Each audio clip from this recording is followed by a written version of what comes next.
Gold investment is one of the best methods of portfolio diversification.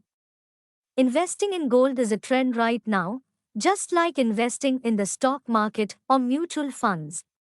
Purchasing gold on occasion like Akshaya Tritiya is a regular practice and tradition. Along with physical gold, investments in gold ETFs have also increased in recent times. And gold ETF launched in India. It gave 23% returns in 2019 and 26% returns in 2020. That is, almost during the pandemic, gold purchases and gold prices increased, and at that time, gold ETFs increased. Average returns also increased.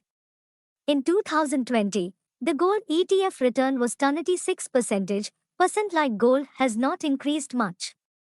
And similarly, the performance of gold ETFs is also negative in 2021. And on average, the performance of gold ETFs together is only -4%. And in the period 2022 to 2025.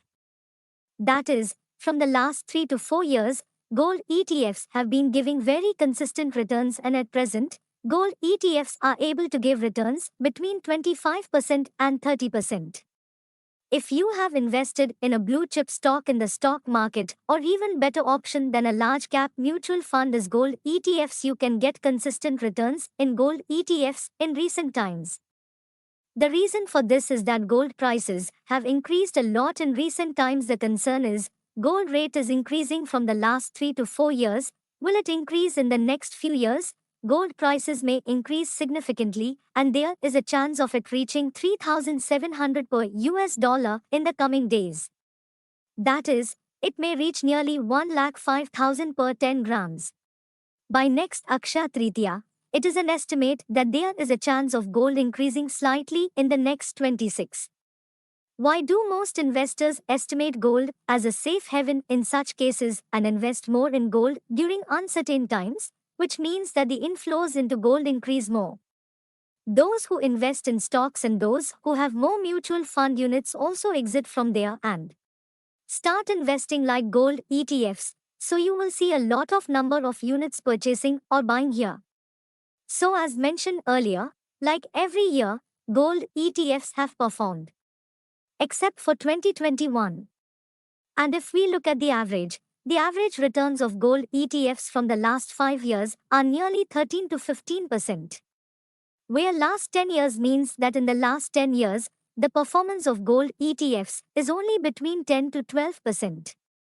On a 5-year basis, on a 3-year basis, on a 1-year basis, the returns of gold ETFs are consistently increasing. In the short term, the 3-year average return is 20%. The last 1-year average return is 30%.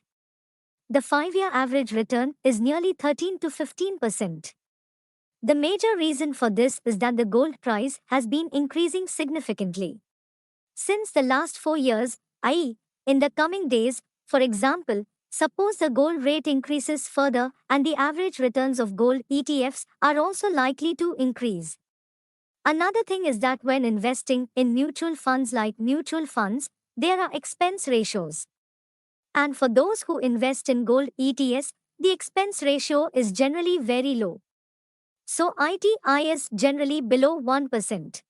Whenever the gold price increases, your investment also increases. So immediately, compared to mutual funds, gold ETFs generally have a low expense ratio. Because you have gold ETF commander passive funds like index funds, the expense ratio is low.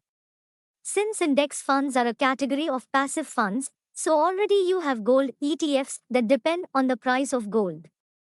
So there is no need to invest in large stocks or portfolio management in them.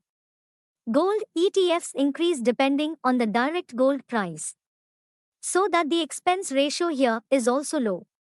So generally, if you invest in mutual funds, you invest through SIP. And even if you want to invest in gold ETFs, you can invest through lump sum. But if not, SIP is also one of the best offers, and you can also invest through SIP.